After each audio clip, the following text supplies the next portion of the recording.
Let's combat and fight back with maltracks. The war of the minds, they want control of the masses. And Common Core, they dumb us down in the classes. Without knowledge, we can't gain access. Build with the elders, take notes and write classes. We keep whining on the block, how it's gonna stop? Let's start supporting our own, make their supply drop. We buy stocks, then we buy blocks.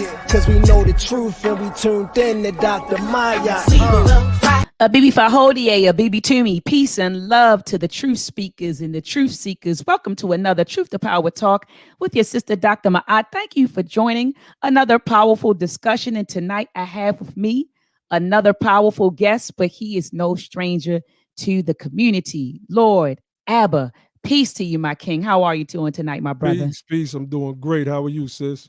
I'm doing all right, brother. I can't complain. Welcome to the show. Welcome to the show. And a lot of people don't know that you and I have crossed paths. You were billed on different platforms, Sinetta and Black News 102, building with Brother Onk and all of them. So, you and I have been connected for a while now, kind of like indirectly, connected for a while. And so tonight is really the first time that you and I have actually had a build together, so I'm looking forward to it. But I've been watching you for a while, brother, and watching the work that you've been putting in, especially as it pertains to our people. I know you were on the Moorish, the Moorish science teachings for a while. And then I heard you as of lately talk about, the issues that Black Americans face and primarily, this fight for reparations. And so I'm definitely looking forward to this build tonight. Family, take a moment out to thumb up this video. You know how the algorithms work on YouTube. We need my shows to pop up, right? On the feeds. And so make sure that you take a moment out, thumb up the video. Also, after the video, be sure to leave a comment. While we're on, family, share this video. Sharing is caring. So let's get the word out. Let's share this video. And also, if you are watching this broadcast from another platform, be sure to head on over to YouTube, type in Dr. Maat, hit the notification bell so that as soon as I go live, you will be notified. And also, if you missed any of the other Truth to Power talks, you can catch them in a playlist that I created with all of the talks. And I brought on so many people, Lord Ab. I had Dr. Wade Nobles on, Dr. Malefe Asante, Dr. Rick Kittles, Dr. Darity, Dr. Julianne Marville. Last night I had Lord Jamal on. Yeah. And so last night it was a powerful build. We talked about hip hop, the history, the culture, the purpose.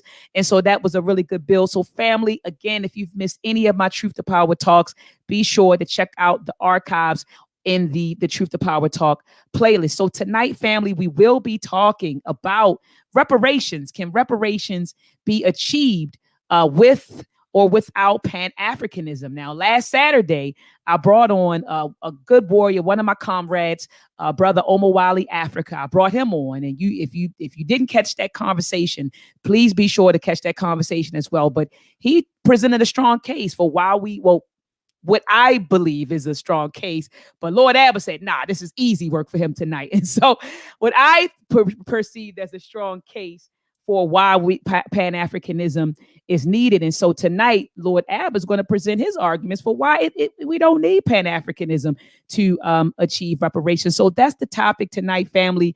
Again, take a moment out to share this show.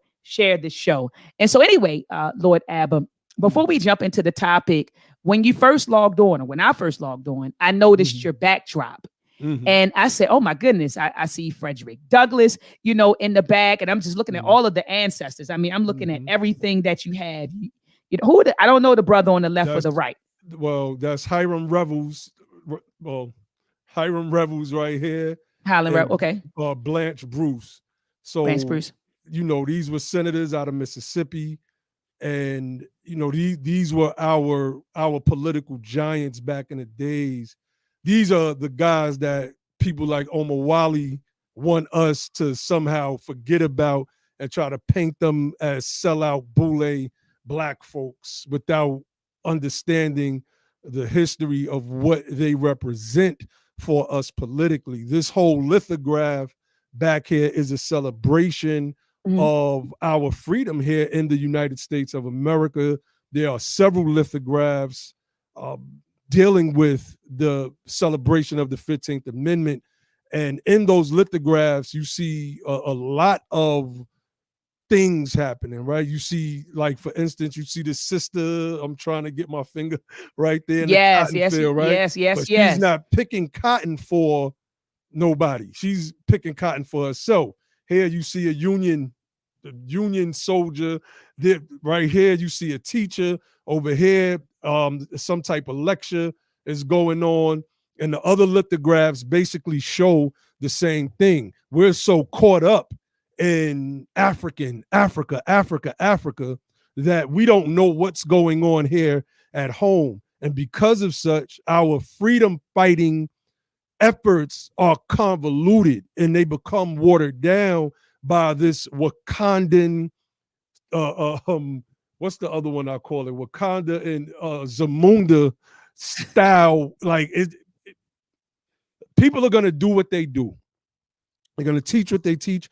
They're going to believe what they believe, et cetera, et cetera. But at the end of the day, this is how I always introduce myself. I am Brother Naheem, BKA Lord Abba, AKA Mr. Just the Facts. That's it. Mr. Just the Facts. That's a throwback onk right there. Lord Abba Dabba Do. I used to be like, really? Lord Abba Dabba Do? Come on. After a while, that's the. Mm-hmm. But no, I like how you said, and remember, I had said, well, before we went live, I said, so some people would say those people are, Tariq says foundational, foundational Black Americans. You got Yvette and Tony, and then they say ADOS, and you said, no, I don't say none of that. You said I use the label Freedman. And tell me why you prefer that name. Freedman. Yeah, I'm not saying I didn't say I don't use, and I don't use ADOS anymore. But I'm fine with foundational Black American. But the way we look at foundational Black Americans, we look at people like Prince Hall, right? We would say that that's a foundational Black American, because we're dealing with the 1700s now, somebody that was petitioning the government for our freedom, those of us who were enslaved, et cetera, et cetera. The term that we use as being specific to our justice claim, our push for reparations, is Freedman, because this is the legal name of our ancestors, and it's on record. So, if you pull up Special Field Order 15, if you pull up 1866 or 1867, House Resolution 29, there was House Resolution 512. Like, all of these were Freedman resolutions. And what wound up happening is we got out of that Freedman terminology, and it didn't rear up again until Dr. King started doing what he started pushing for. And the only thing they did with the passage of the Civil Rights Act and the Voting Rights Act of 64 and 65 was just repass acts that had already been passed during Reconstruction. Teach. And Lerone Bennett breaks that down. Lerone Bennett had, he had a beautiful book on the Reconstruction. And that's when and I also have read Falsification of African Consciousness by Dr. Amos Wilson. And in both of those books, he was saying that stuff in 1964 and 1964, 1965, the legislation that they passed, he said that was already on the books. And I'm sitting there like, wow, because in my mind, I'm thinking, that this was something new that was being put on the books. But when I've read, Falsification of African Consciousness, Dr. Amos Wilson says, no, these laws were already on the books. And he used Lerone Bennett's book that he wrote, and where he talked about that. But keep going, brother. So you said, go ahead, keep going. Keep going. So Freedman is like, that's the legal term. That's the legal term. And if we're going to push for justice as a tribe, think about this. Let's go. We have been brought over here because you brought up Lerone Bennett. Let me start there. Lerone Bennett wrote in the Negro Digest 67, I believe it was. And he was speaking about the initial stages of slavery. And he broke down the facts that slavery as we know it was not being practiced in 1619. These were merely bond laborers that basically for a term of years worked under a colonial individual that paid them. And then after a while, these individuals were able to buy their freedom. They owned land. They married in churches, Jamestown churches. And this is one of the, I mean, and I can, if you ask me, I could pull a reference up. I got all of this stuff bookmarked. So then you have the slavery that we know, where we're being captured, dragged over from chains, et cetera, et cetera. And what that did was it created an amalgamation of different African tribes. That's a fact. Right? It created an amalgamation. So in that, we became a little Hausa, a little Mandinka, a little Fulbe, a little this and a little that from all over the continent, thus making us a unique tribe right here in the United States of America. And that tribe legally on record is called Freedman. We are our own tribe. And I think that we need to start practicing as a tribe. We need to start moving as a tribe, especially politically, which is why I have to challenge what OMOWALE Africa was saying. And I have to be honest, because I'm a brutally honest person. That brother is very deceptive, very, very deceptive with his breakdowns and the stuff that he was saying. So we can, get into any of it. Yeah. So let me ask you a question. And I don't, and I'm not opposed. I actually agree. And even Professor James Small has said that we have become literally our own tribe, no different than the Ashanti, no different from the Igbo or the Fulani or the Bamileke. We literally have become our own tribe, but all under, the global, Pan-African system. We would be considered like like our own tribe. But I don't understand why people take issue with that. It's like I don't understand why there's a lot of pushback for African Americans or Black Americans or freedmen, whatever label you want to call us. I don't know why we get that pushback for saying that we are our own tribe, but you have brothers and sisters on the continent. They can say, I'm Igbo, and we accept it. That's right. I'm Yoruba. We accept it. I'm Fulani. We accept it. I'm Ashanti. We accept it. But when the Black American says, it's almost like we can't be proud of our identity here. Like the identity that was created here. It's almost like we're shamed for doing that. So do you have any ideas, Lord Abbott, as to why that's so? Why is it so that when we say, oh, well, I'm proud to be, a Black American or African American, there's pushback for that, but it's no pushback when a brother or sister on the continent say, well, I'm A-way, it's no pushback for that. That's but right. It's pushback when we claim our identity. So do you have any reasons or anything that you can offer up to explain why? From my observation, it is nothing but white paternalism, right?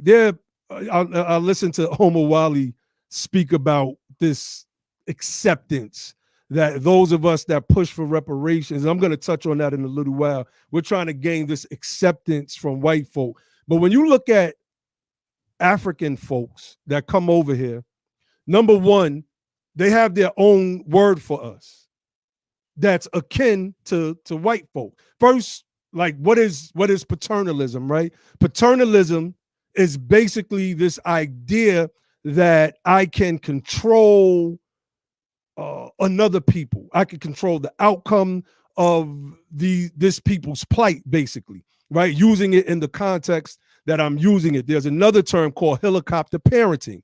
Helicopter parenting is defined as, let's just say you have a child. That child is 30 years old, but you're still treating this child like, it's your son or your daughter as if it's 12 or 13. He's like, Mom, I'm 30 years old. What are you doing? Why are you trying to run my life? This is white paternalism that has been going on since slavery, since after slavery. What has happened with a lot of the immigrant population that have come over here, they view us as, let me say this, they plug into whiteness and then they view us the same way as the white supremacists do. They look down upon us. And like the white folks call us nigger, which is a derogatory term. The Africans have a word which comes from Ghana that they call us, which is akata, which means wild animal. And many Africans, and I'm on Clubhouse, for those that think that I'm delusional, or if you're on Clubhouse, you're going to see the divide. It's right there. They have whole rooms dedicated to disrespecting the descendants of freedmen. If you grew up in a place like New York City and you've dealt with Africans, then you know how it is that they view you. Point blank, period. So for us, when we finally step up and decide that we are going to be a tribe of our own, which means that we are going to move with self-determination, everybody has a problem with it because a majority of these people are used to dictating to us. They're used to clowning us. Shade Room, what's some of these other, the Shade Room, I'm losing it right now, but it's a bunch of these media platforms that are run by immigrant blacks that are designed to highlight the ignorance of the blacks here in the United States of America. So that's basically what it is. This self-determination has us waving the American flag, saying our ancestors built this place. These are my American ancestors right here. They are not African. They descend from a continent named Africa, Like, we got to be clear where we get because I seen the comment that you put up of the brother that said we're African. Well, who named the continent Africa? Where did the name come from? Because I know it's a part of my scholastic treatise. You see, so even in that, it's like I can't even call myself American because somebody's going to come back and say we're African. Okay, well, if we're African, then what type of African are we? Because I can say I'm an African American, right? Because I know that I have ancestry that descend from the continent. They were enslaved. They were, in my case, I have some family members who know that they were Moors in South Carolina. Okay, so let's address this real quick. Mm-hmm. Let's leave this up. Freedmen and American are not specific either. There are freedmen throughout the diaspora, and American is both South and North. Tribe is a white man's designation, according to whatever that says. Now, freedmen is very specific, first and foremost. If you look up the definition for the word freedman, it will tell you that it is distinctive from the term freeman, which can be found all over the world where you've had a population of people that were enslaved and then freed. Freedmen with the D, however, is specific to our people here in the United States. Let's take American, for instance. American is a demonym for the United States of America, which means that the term American is specific to the United States of America. I've seen this argument before. They say the Americas as in the whole continent, but Canadians don't call themselves American. People in Chile, Brazil, Mexico, etc., do not call themselves American. And a lot of our problems right now is that we're operating from a lot of ignorance, and we're listening to people like OMOWALE who doesn't know what the hell he's talking about at all. So let me say this to you. Let me ask you this. Is it possible to be proud of both? Because I'm proud of my African ancestry. Sure. When I trace my lineage back, you know, and I find out what the tribe, because my maternal lineage goes back to the Bamaliki people of Cameroon. I went over there. I took a trip to Cameroon for my 40th birthday, had a wonderful job. They welcomed me back with open arms. I was over there learning the culture, and it was cool to kind of, you know, build with them, you know. So is it cool? You know, not is it cool, But you know, I'm proud of both. I'm proud to say that this was my maternal lineage. This is where I'm from. But I understand that we've been over here for what, 400, 500 years. And so we have established our own identity here. So proud to be connected to both. What are your thoughts on that, brother? I have I have no problem with that. What I was telling Rob Bourne this on the Clubhouse chat. I said, you don't understand the fight right now because it's political. You're trying to bring our Sinetta debating stuff here into an argument that's political. Pan-Africanism right now is being headed by Narcan and Cobra, organizations ran by Cam Howard and Ron Daniels.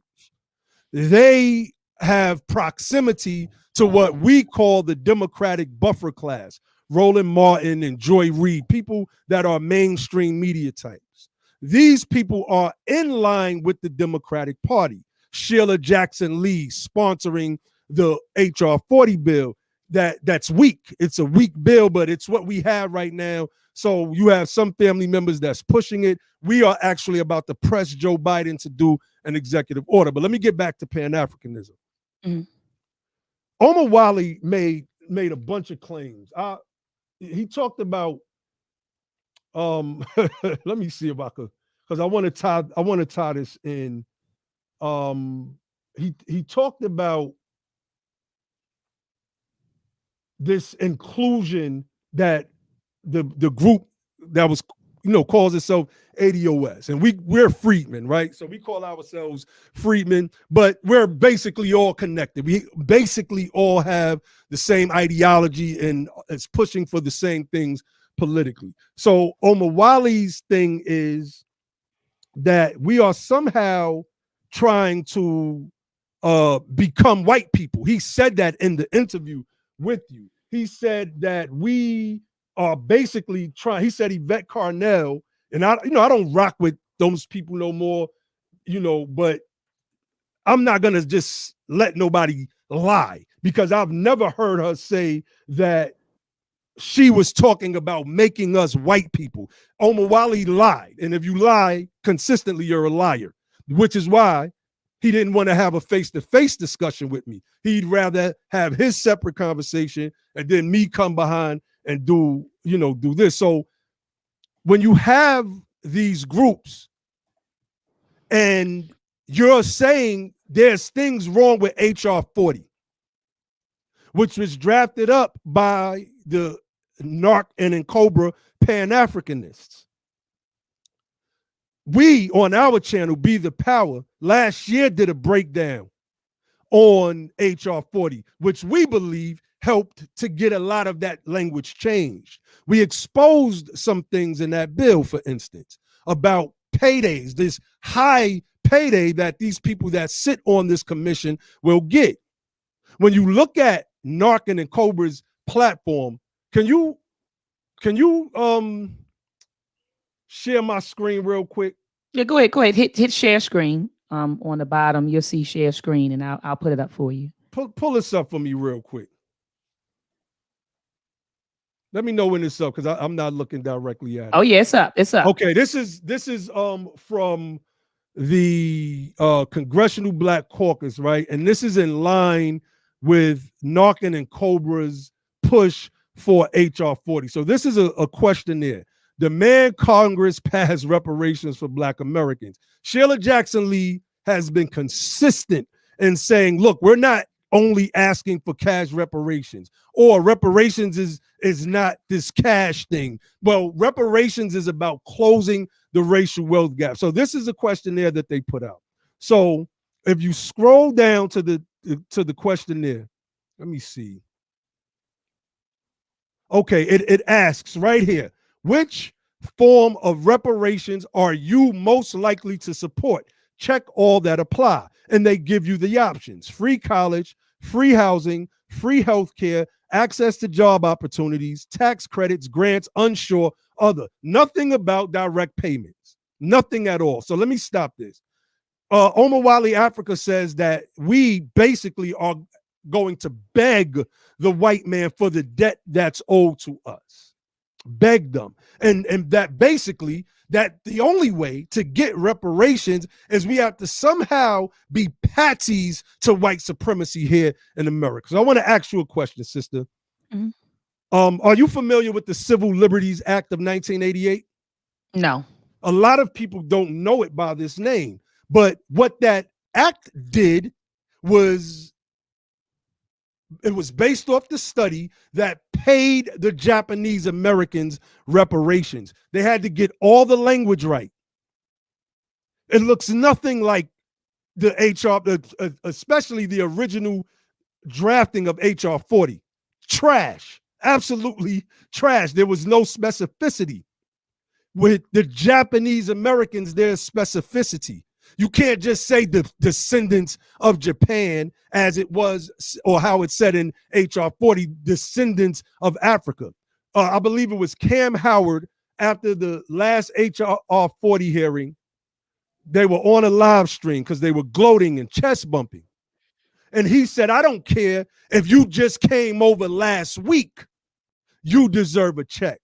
See, their fight isn't about specificity. They want the United States of America to pay reparations to all Black people in the whole diaspora, which is why Cam Howard, I believe that was Cam Howard on that video, or Ron Daniels. Somebody correct me in the chat if I'm wrong, because my people's in here and we follow all of this stuff. Yeah, I see you folks in the building. I see you all in the building. The reparationists, the descendants of Freedman, we move together, and because we're a tribe, and this man said, I don't care if you came over here last week, you deserve a check.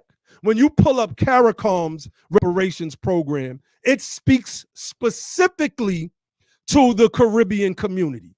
It does. I am familiar with that. Mm-hmm. One of the reparationists, brother Marlon Watson, shout out to brother Marlon Watson out of Chicago. They run the Freedman Society out there. Brother putting in a lot of work in Chicago.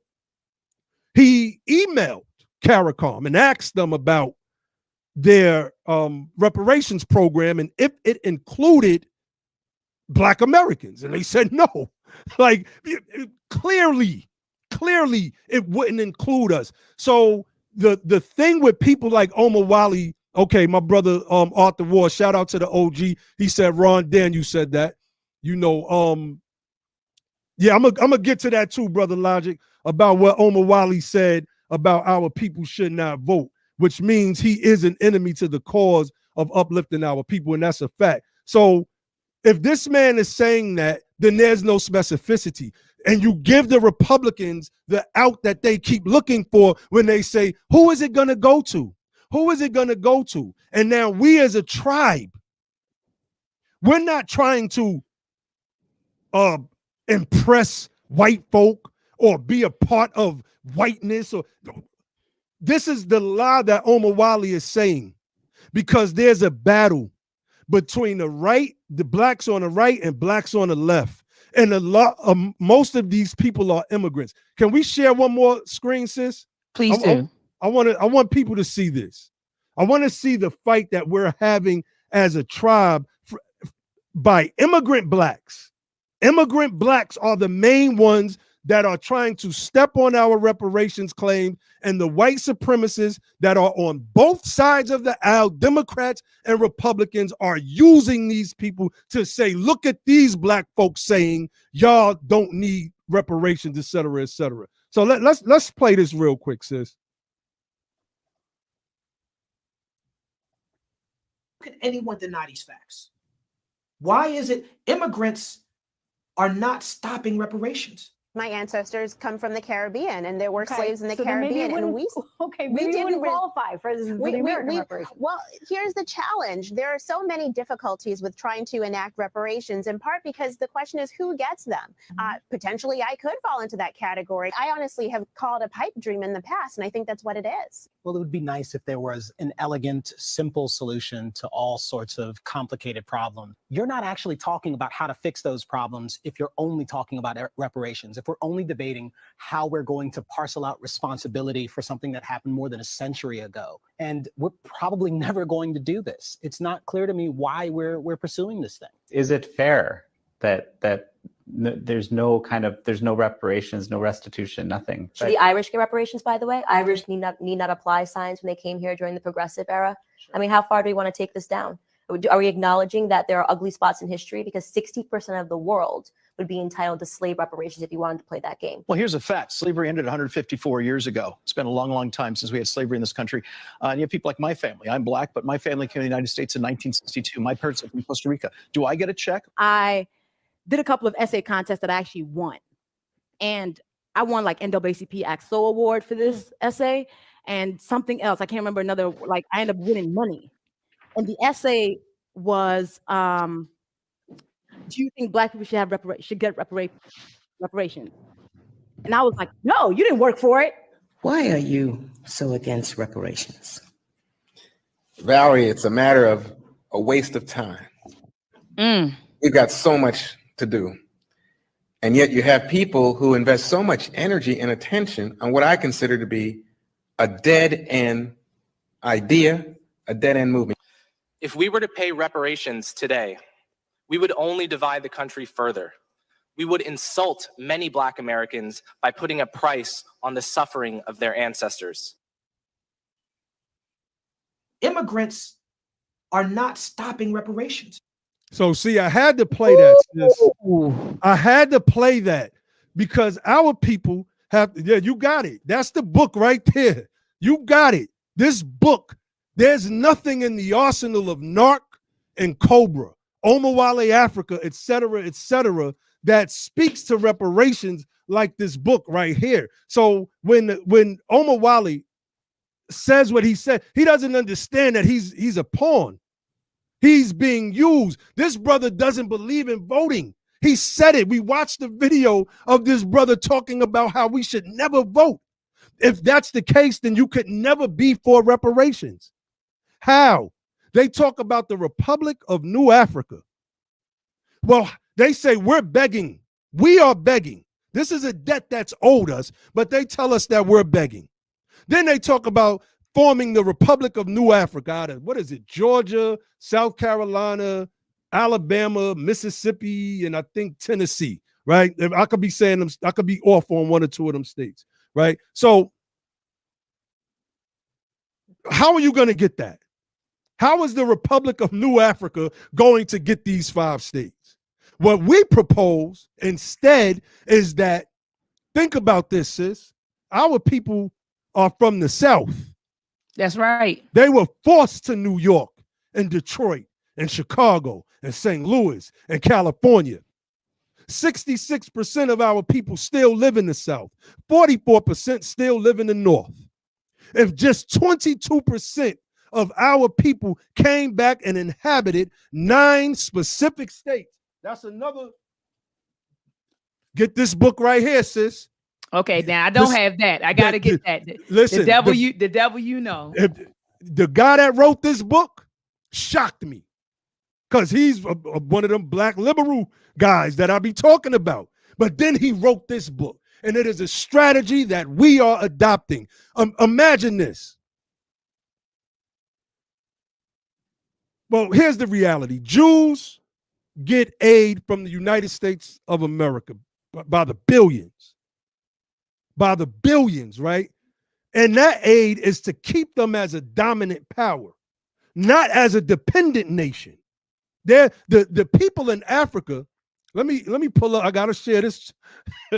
I got so much to share. But matter of fact, before I get there, let me finish.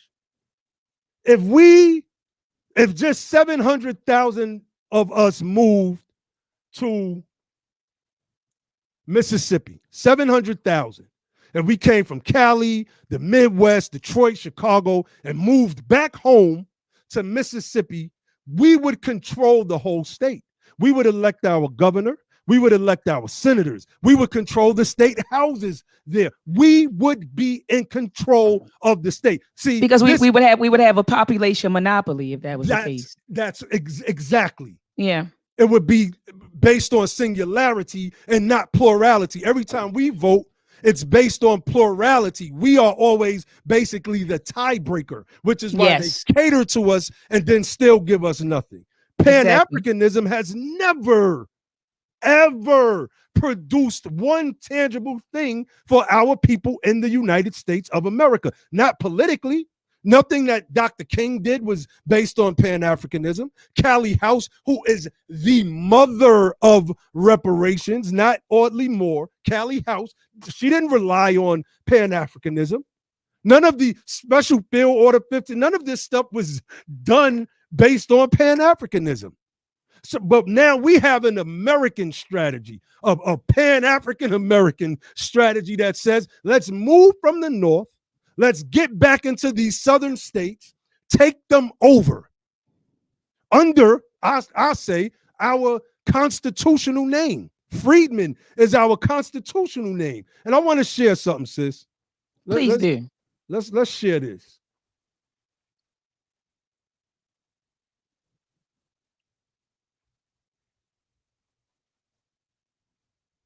All right, let's blow this up. This is first, let me read it. How much foreign aid the world receives from the United States of America? Because OMOWALE Africa keeps talking all of this, go back to Africa. I pulled up a podcast where he was talking about it. But this is the annual aid that the United States sends to, I'm seeing Burkina Faso, 81 million. Guinea, 65 million. Sierra Leone, 62 million. Gambia, 19 million. Togo, 7.4 million. Guinea-Bissau, like all of Liberia, 212 million. Mali, 230 million. Even Haiti gets 370 million. South Sudan, Ethiopia, Uganda, Tanzania, Somalia, Mozambique, they are getting millions and billions of dollars. Kenya is right here. Morocco, Zambia, all of these different places, Tunisia, they're getting money from the United States of America. How are you making this claim that you're about fighting white supremacy and that we should leave the United States of America under this, I'm calling warped Pan-Africanist idea to establish our own in the in the continent of Africa? It makes no sense. And with that said, let me share something else. Like we gotta, because he harped on the fact that it was said by the sister that ran the ADOS organization that Pan-Africanism was dead. And that was something that we said as well, because it's only an idea. It's just an idea. So I want to share something else. Let me know when that's up, sis, because I'm not looking directly at the screen. Oh, it's up. It's up. Okay. This is from the Zimbabwean. This is a Zimbabwean writer. This was published in 2014. Pan-Africanism is dead. This is a Zimbabwean writing this. Pan-Africanism is dead simply because there has never been commonality of interest among Africans. There is no country in Africa besides Botswana that has not borne the burden of a liberation struggle elite that simply inherited colonial political institutions and used them to entrench themselves while continuing to oppress the masses and ignoring the poverty of Africans. Since 1951, Africa's resources have mainly been plundered by African governments themselves. Well, that's you true. Want us to move. You want us to move back. He goes on. He says, according to Wikipedia, Pan-Africanism is an ideology that encourages the solidarity of Africans worldwide.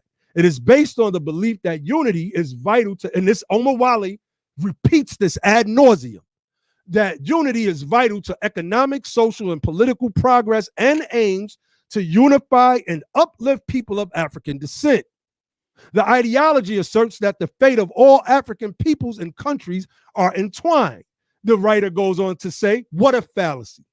African countries have failed utterly to achieve solidarity in the quest for democracy. In fact, bodies such as the SADC, I believe that's the South African, I forget.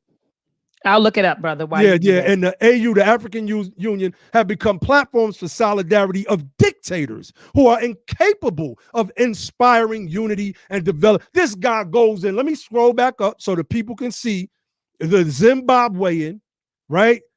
Pan-Africanism is dead. So y'all can keyword it and read it for yourself.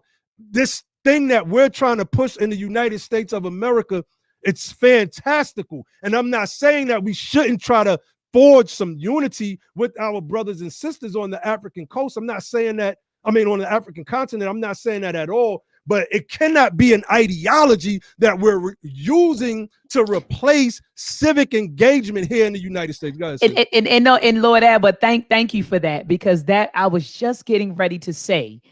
Did you read Blueprint for Black Power? Because in Blueprint for Black Power, Dr. Amos Wilson, he presented, a Black nationalist, the ideology. He said that we should adopt that as well as a Pan-Africanist ideology. So he was saying that while we're here, we should be functioning as a nation within the nation. In fact, I think it's a whole chapter entitled Nation Within the Nation, but he talks about that.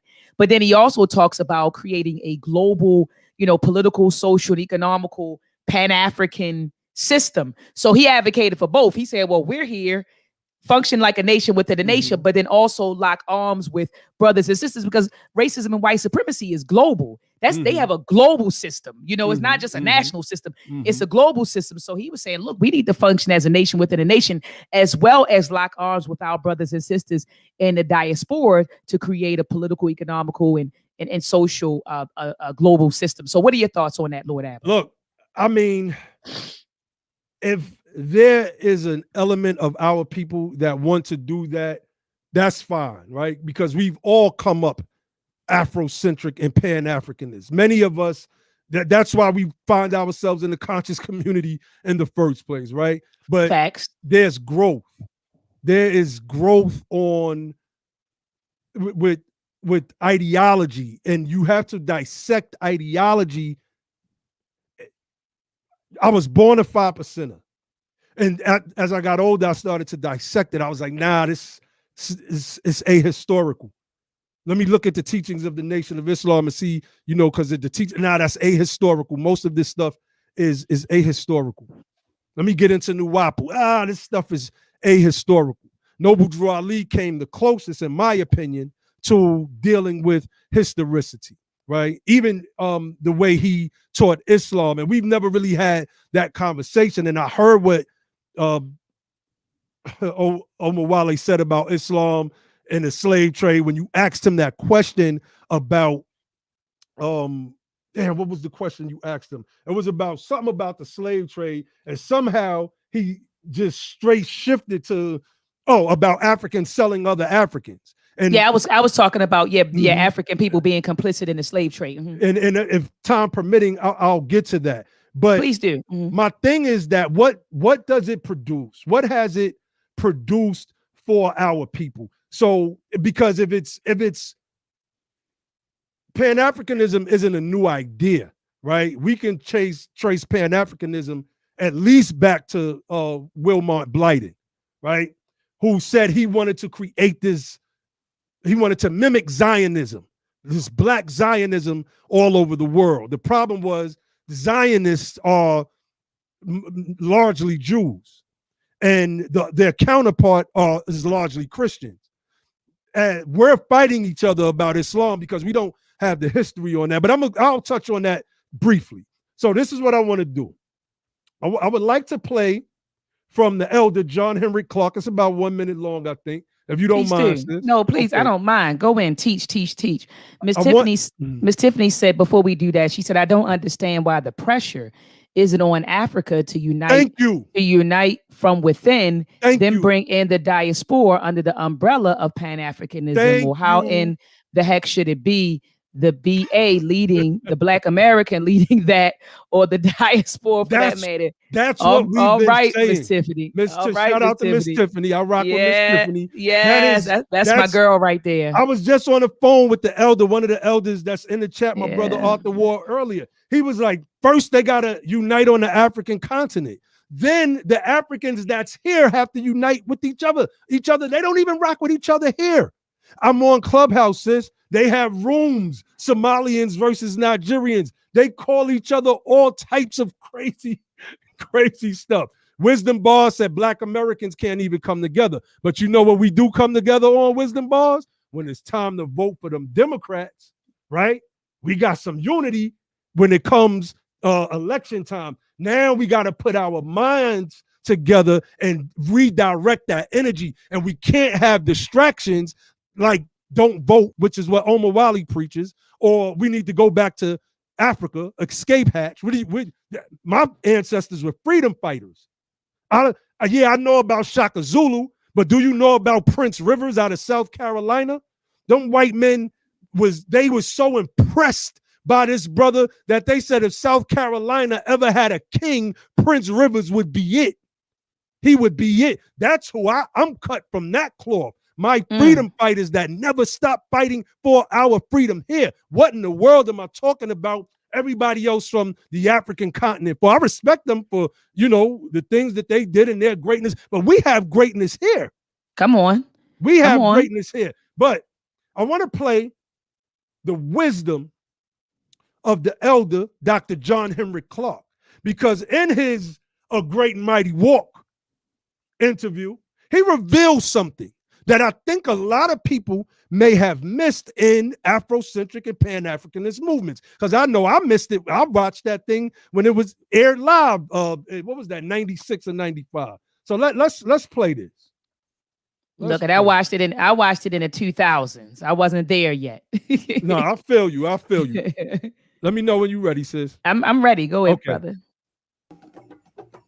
Wait, let me pause. This is Kwame Nkrumah. Who studied in the United States of America, knew John Henrik Clarke from hanging out in Harlem. They met at the same places. John Henrik Clarke tells the story of how he went to Ghana. He was just in the crowd and how Kwame Nkrumah just spotted him, stopped the whole motorcade, and then Kwame Nkrumah got him to work for him. But I want you to listen to what the elder says here. Independence at that time is that it gave spirit to the whole of the African world. It was a major impact on Black America because it came at the time the civil rights movement was reaching a crescendo, a great height. His first vision of Pan-Africanism was the physical unification of Africa. He said that Ghanaian freedom won't mean anything until the rest of Africa is free. So the spirit of Ghanaian independence would create a light of hope in the rest of Africa. And this is what Kwame Nkrumah was trying to build. This is what the intelligence services of the United States, England, and France had to destroy to keep the example of Ghana from emerging. What went wrong was our misunderstanding of what a state consists of in the responsibility that goes into holding one together and our dependence on our colonial masters more than we anticipated. We who had longed so much for power, we wanted power. When we got close enough to touch it, we realized we hadn't even decided what we're going to do with it once we get it. Powerful. You finally got that thing. You finally got it. But because most of what Pan-Africanism is, in my opinion, is rooted in this Zamundan, Wakandan, fantastical stuff, even when you finally got the state of Ghana, by a man who understood the Pan-Africanist struggle, couldn't keep it. And what did John Henrik Clarke pivot to in that video? He couldn't use another African state for an example. Instead, in that documentary, John Henrik Clarke said what we should have did was looked at the Japanese model. After America dropped the atomic bomb on Japan, They rebuilt themselves and they were technologically advanced, et cetera, et cetera, et cetera. John Henrik Clarke in that documentary couldn't even use an African state to say we have a model. He had to go to Japan. This is why understanding Americanism is so important. There's a fundamental element that is missing from the conversation of many Pan-Africanists. And that's why I tried to tell people, I was telling Brother Rabon, look, this is a political fight that you really do not understand right now. You don't understand it. So we have to put things into context. When we're speaking about reparations, we're talking about a strategy where our people move back to these southern states and we take over. Now we control Senate seats. Now we can make appropriations to Africa, right?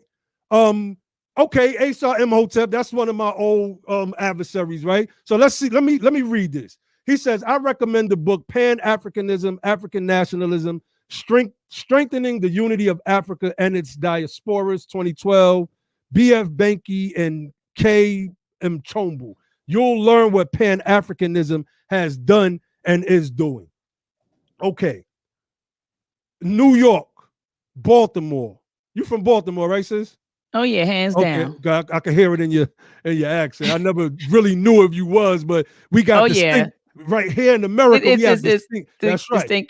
California, they have their own, right? So if Pan-Africanism can't help the political system in the United States of America alleviate the crime in New York, Baltimore, Chicago, Detroit, every quote unquote black neighborhood all over the United States of America that is suffering due to the fact that after slavery and during Reconstruction up until present day, we have been boxed out of economic inclusivity, then what do I need to read that book for?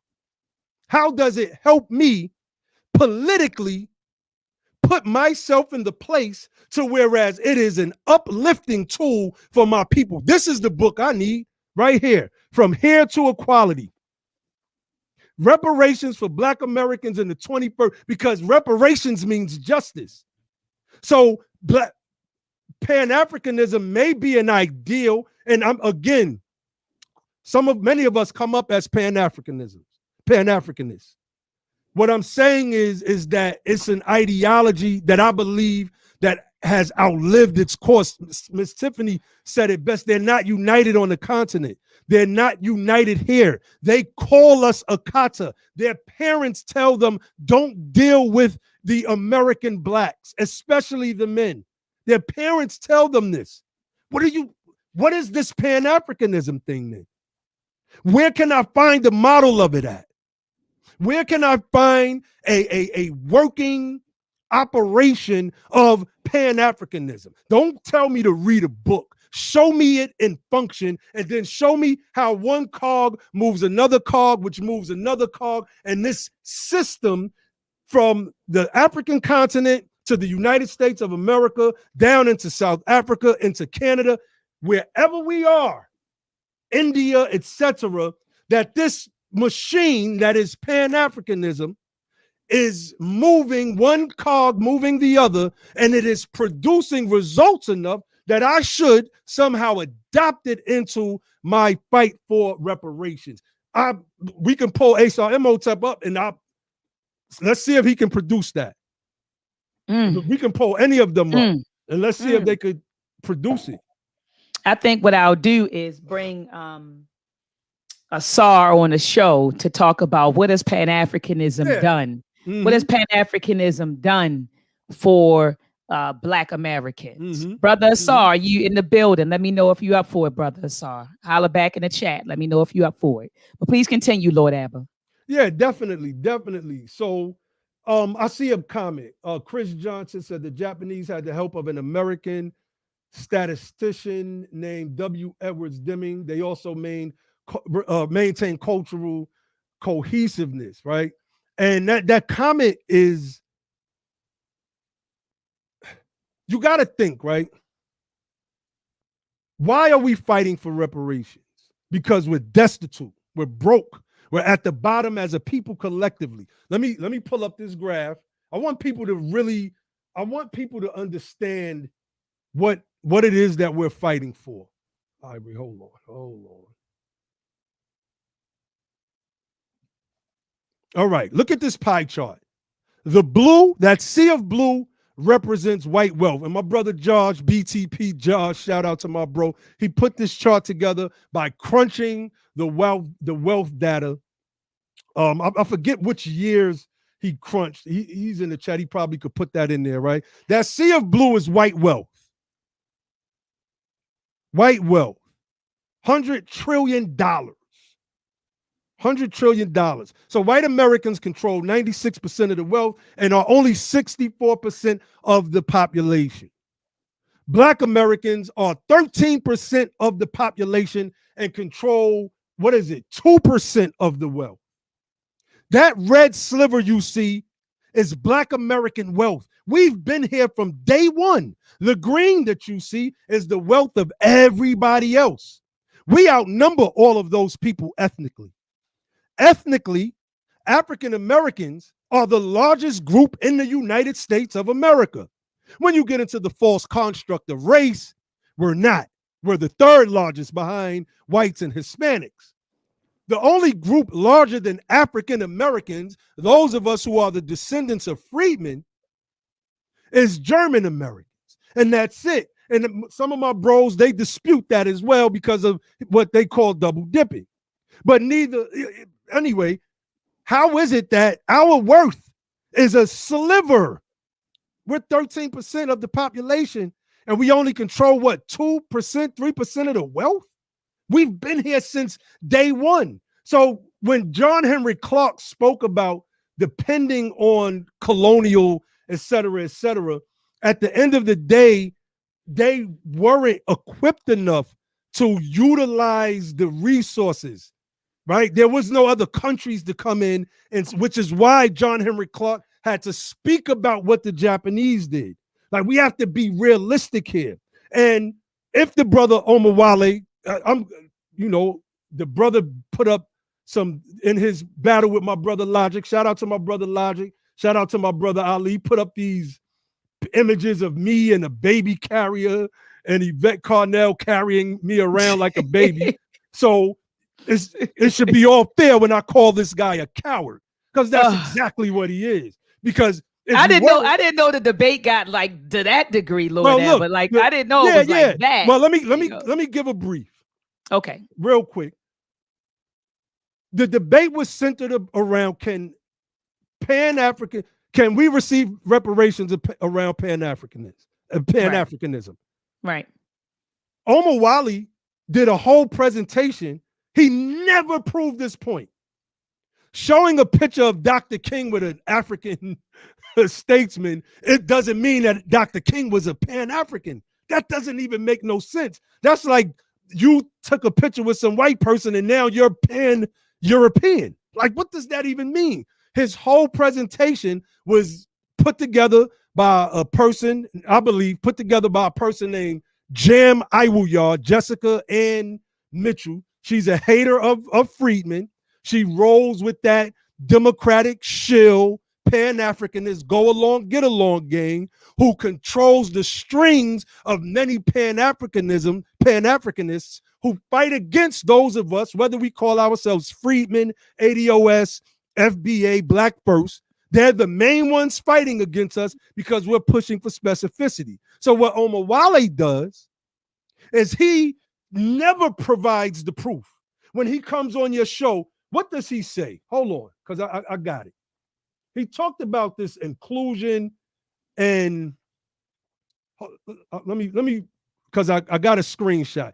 It was in his opening statement of that video, right? He says, the answer to this question about Pan-Africanism and reparations, and he repeated this on your show because this dude is a slick rhetorician. He's slick with his rhetoric to those that don't know the subject or the topic, and he sounds deep to most. And I'm listening to this dude like, what the hell is this guy saying? It makes no sense. So he says, the answer to this question depends on whether we view the demand for reparations as an act of resistance or a request for inclusion. Some nonsense that he just made up out the top of his head. It is my contention that new entrants into the reparations movement, who primarily consist of disgruntled Democrats, frustrated Christians, and punch-drunk integrationists, were brought in via lineage advocacy groups. So we're a lineage advocacy group. Think about this, family. The ADOS movement was attacked by Roland Martin. Who's rocking with Roland Martin? Dr. Greg Carr. Who is Greg Carr down with? Narcan and Cobra.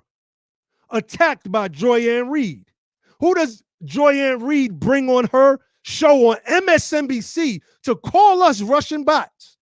At the time when I was rocking with that particular group, right? Call us Russian bots. So I'll just speak inclusive right now. Digital Sister is the person that she brings on, Shireen Mitchell. And on Clubhouse, you have Shireen Mitchell. You have this person called Dr. Goddess. You got all of these different people who are liars. And I got to call them for what they are, because I am a person that believes in being honest. And my track record on Sinetta TV and in the conscious community goes back about 12 years. And how many people is going to come up and say, Lord Abba is a dishonest broker? You might disagree with my ideology. You might have said a time or two that brother Lord Abba is off with Islam and Canaan and the Moors and the Moabites. Okay, fine. But pull them up and say, yo, I know that brother Lord Abba for being a liar. That's all you got to do. But these people, I sit there and I listen. I've caught them in so many lies. And what this brother did, his word salad was so crazy that I'm gonna say what my brother Josh said. He said his argument is, if we view our demand for reparations as an act of resistance, then we cannot achieve reparations without Pan-Africanism. But if we view our demand for reparations as a request for inclusion, then Pan-Africanism is not necessary to achieve reparations. Now, my brother said he didn't say that, but when you break down the logic of what he wrote, that's how it works out. So by saying that, he already concedes that Pan-Africanism is not necessary to achieve reparations. Basically, we can get American reparations if we are willing to give up Pan-Africanism. If you go back to hold up, that's what you're saying, that we can get it if we get. No, that's not what I'm saying. That's our interpretation of what he's saying, which is stupid, because either way, we're still going to get it. Think about it. Listen to what he says. The answer to this question depends on whether we view the demand for reparations as an act of resistance or a request for inclusion. Basically, even if it's just this request for inclusion, which is something that he made up, if we got it, well, we still got it. It's not a pipe dream anymore. Now, he spoke about an act of resistance. Go back to the mother of reparations, Callie House. She was fighting for reparations. She was a freedom fighter. She was the resistance. She went all over this country talking to freedmen and former slaves. They drummed up some charges on her. I think it was something to do with the post office or something like that. She served a year in prison. What is this guy talking about? He doesn't. What history are they looking at? What are they looking at? Okay, so OMOWALE is in the chat. He said this dude is in over his head. If that's the case, coward, you would have came up here and we would have had this discussion mano a mano, but you chose not to. You chose not to. And anytime you want to have the discussion, we got Sister Dr.maat's platform right here. So I'm calling you out. Bring your team, because I'll be the power with me. Point you know, blank, period. and Lord Abba, you've seen the discussions that I've moderated, and people say I do a pretty good job. And you do. You know, moderating and you know, being unbiased and making sure everyone. So I would love to set it up. You know, you just let me know, Brother OMOWALE, you let me know, and we can, you know, we can do this. We can do this. Before we get off of here, sis, I want to speak to something that OMOWALE said. I don't know if you remember the first time I ever came at you, sis. it was a panel discussion y'all was having, and you said something about Islam, and we had a little debate about Islam, right? What was it? I can't remember, but Sanetta recorded it. So it was some event. Maybe Polite was there. I don't know. Did you debate Polite before? No, he ran from me. So I never got it. Okay. Yeah, he never, you know, he came up with a whole bunch of excuses. You know, I'm a female, I'm this, I'm that. It was a bunch of excuses. And I said, brother, that, you know, in the debate world is genderless. You know, we're debating the information. That's all. That's what scholars do. We don't look at it. Oh, you a man. We don't turn this into no male female thing. We debate the information, and it was kind of turned into a gender thing, and so we never had an opportunity to debate. But it's all good. It's all good. But my thing was a lot of right here, because OMOWALE Africa, right? When you start tying Pan-Africanism into the scholastic field, then you come up with Afrocentricity. Afrocentricity and Pan-Africanism, some may view them as two separate things, but they really walk hand in hand. I view them as the same thing, right? So he spoke about when he pivoted about Africans, he called it a myth that here's one of my books right here. This is called The Walking Quran by Rudolph Bilal Ware.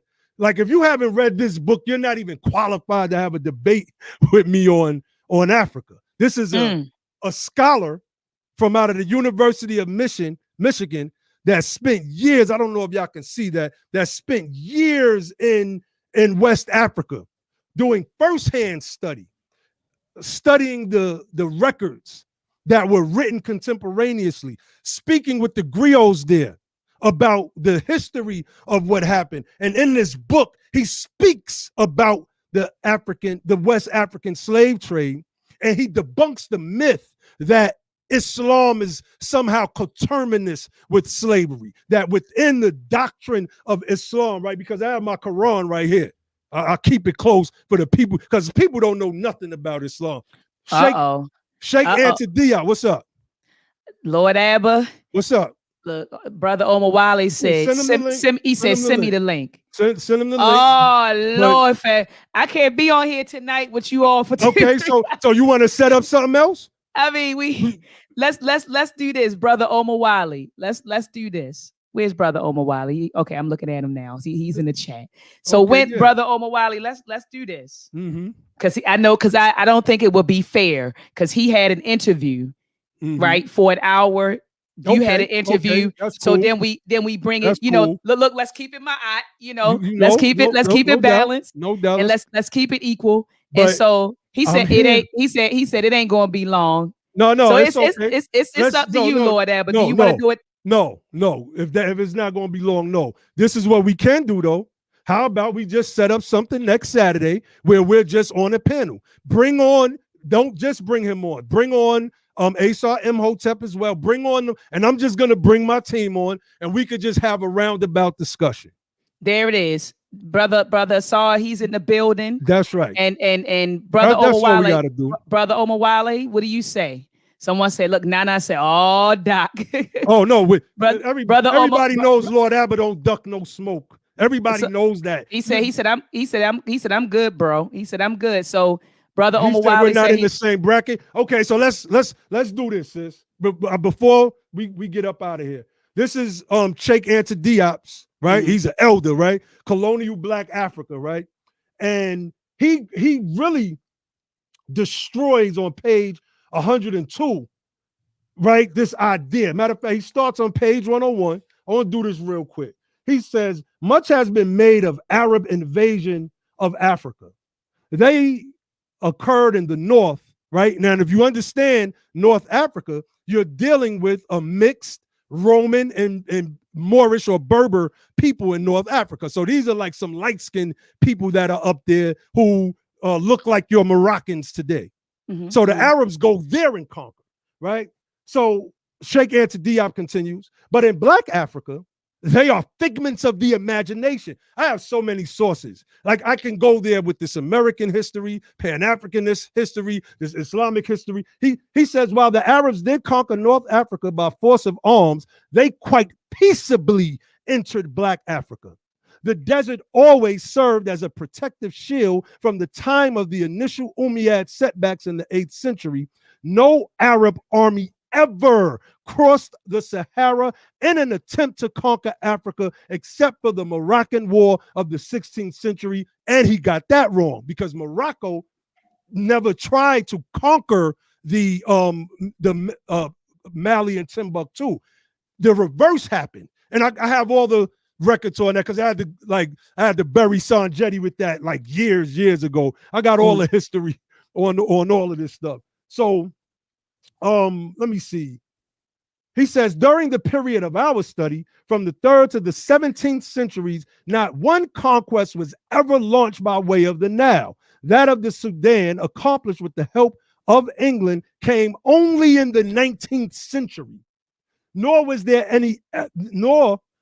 ever any Arab conquest of Mozambique or any other East African territory, which means because a lot of these Pan-Africanists, these Afrocentrists, are taking Christian polemics who wrote against Islam, fantastical history, made up history, and forget this nuance that you want to go conquer West Africa without conquering the East Africa that's right there. If you don't have books like this on the archaeology of sub-Saharan Africa and Islam by Peter Ensor, you're just not qualified. That I got a couple other books. You're not qualified. I got PDFs to have the debate on me with me. A lot of this stuff that a lot of these people are saying is coming from white supremacy. It is coming from Christianity. Walter Williams' works comes from Christianity, right? A lot of Chancellor Williams' works comes from a destruction of a Black civilization, comes from the pens of Christian polemics. A lot of what we're getting is off. And instead of OMOWALE Africa admitting, right? Okay, before one more share, and then we could wrap it up. Okay, hold up. Before you share, I just want to be clear. So next Saturday, 8 p.m. You said bring your team. He's going to bring, he's going to bring his team, 8 p.m. So are we going to stick with can reparations be achieved with Pan-Africanism, or do you want it to be is Pan-Africanism dead, or how has Pan-Africanism how has Pan-Africanism help Black Americans? That's right. Do you want that to be the topic, or? Sure. Because they can't win the topic about reparations. You can't win that topic. So I'll give them a chance. I'll give them a chance. Definitely. You give them a chance. Okay, Definitely. so we'll do how has Pan-Africanism helped Black Americans? Definitely. That will be the debate topic for next week. Definitely. So okay, just, all right. So I'm not even going to read this. I just want to pull this up real quick, sis. Benin officials apologize for their role in the slave trade. I'll just read the opening. Officials from the West African nation Benin apologized during a ceremony here for their country's role in once selling fellow Africans by the millions to white slave traders. Like, we got the videos of the African kings and chiefs themselves standing in Africa talking about their role. The Benin, which was the Dahomey, the records show that they sold upwards of 3 million of our people. See, people don't want to accept this fact.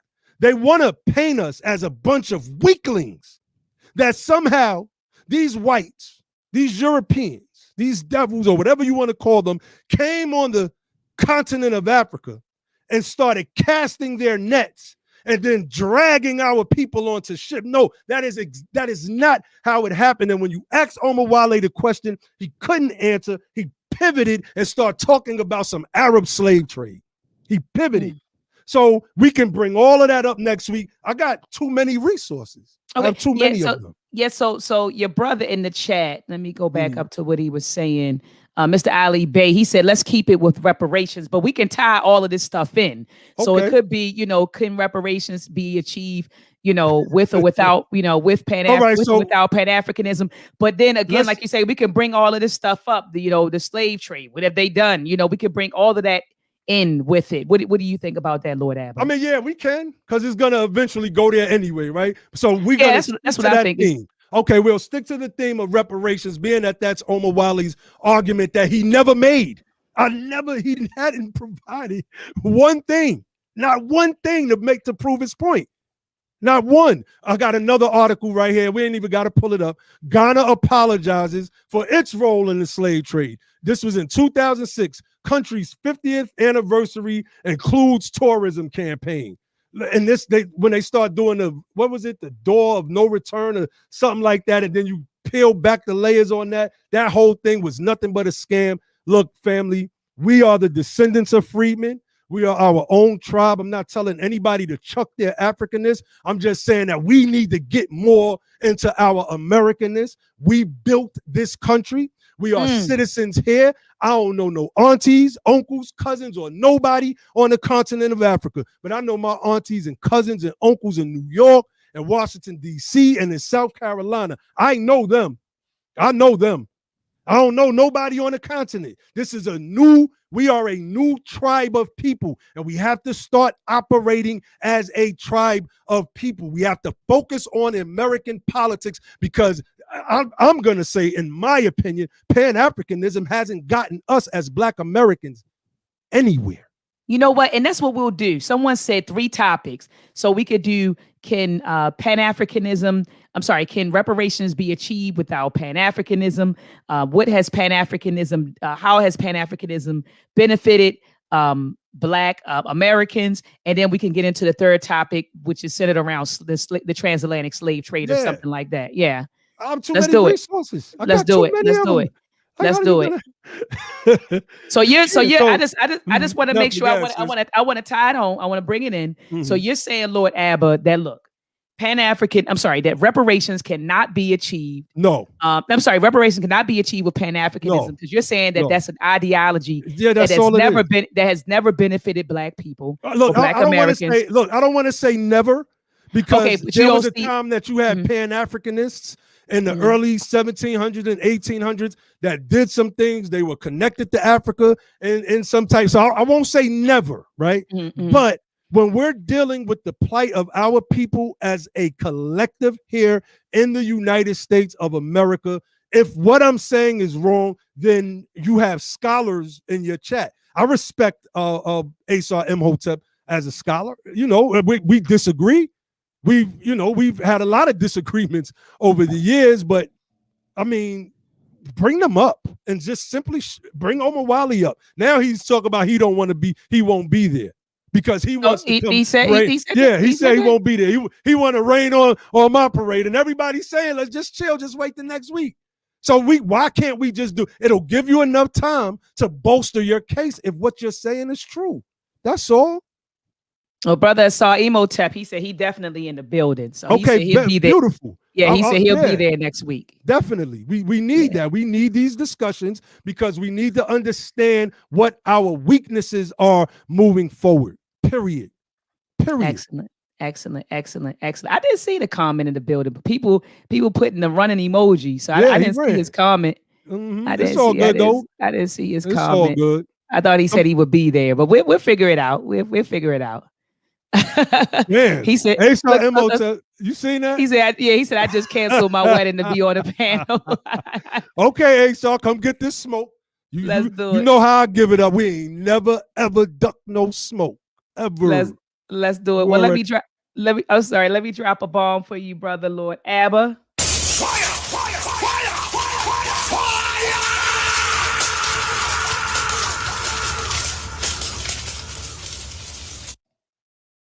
Woo! That I had to drop that fire for you tonight, because you spit that fire tonight, Lord Abba. And I thank you so much, from the bottom of my heart, just coming on, because we've been trying to organize this for a minute, like since April. And then I had went out of town, and then I rescheduled with Brother OMOWALE, then rescheduled with you. And I'm really, really enjoying this conversation, because there are things I'm learning. Like you pointed out 2 people behind you that I didn't know. I immediately identified Frederick Douglass, and I said, who were the other 2 brothers? And you broke that down to me. So, I'm learning from, Brother OMOWALE, listening to what he has to say, listening to your viewpoint. Brother Saw dropped some references in the chat. So I was, looking at that. And so it's just a whole lot of stuff that I'm learning. And so I definitely appreciate these conversations. And I want folks who are listening to know that no one's beefing with anybody. This isn't a beef. These are all my brothers. Yeah, when I say coward, we not. No, I want people to know that we're not talking about beef, and this is just we having discussions. We're having fun with the information, and just it's all good. It's no beef. It's all love. So again, thank you so much, Lord Abba, for coming on the platform. Do you have any last words for the listening audience? Freedman first, family. And like I, shout out to Be the Power. Check out our channel as well, where we discuss politics. We've had this discussion about Pan-Africanism. We touch on a lot of stuff on our platform, Be the Power. We got another channel, BTP Media Group. Thank you, Dr. Maat, for bringing me on and hosting me. And Freedman first, right? We put Freedman first. That's our tribe, and we need to start moving that way. I leave y'all with my personal motto from the Be the Power platform, which is don't just fight the power, become the power. And then and only then will you have the power to make a change. And with that, I say peace. Peace. Let's combat and fight back with maltracks. The war of the minds, they want control of the masses. And Common Core, they dumb us down in the classes. Without knowledge, we can't gain access. Build with the elders, take notes and write classes. We keep whining on the block, how it's gonna stop? Let's start supporting our own, make their supply drop. We buy stocks, then we buy blocks. Cause we know the truth and we tuned in to Dr. Maat.